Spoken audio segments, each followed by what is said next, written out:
Viewers আসসালামু আলাইকুম। YouTube চ্যানেলে সবাইকে স্বাগতম। দয়াল খাজা ইউটিউব চ্যানেলে সবাইকে সুস্বাগতম।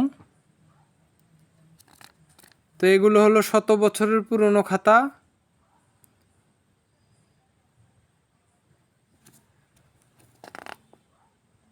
তো এই খাতাগুলো থেকে আপনাদের মাঝে আমি বিদ্যা দেব।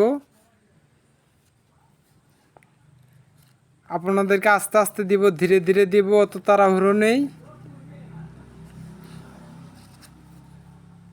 তো এটা তাবিজের সূরা মরিয়ম, এখান থেকে কেটে নিছে সূরা আম্বিয়া। আচ্ছা, কেটে নেক, এগুলো আছে। যাই হোক, সবাই ভালো থাকবেন, সুস্থ থাকবেন। দয়াল খাজা ইউটিউব চ্যানেলটি সবাই সাবস্ক্রাইব করবেন, লাইক করবেন, কমেন্ট করবেন, শেয়ার করবেন। আসসালামু আলাইকুম।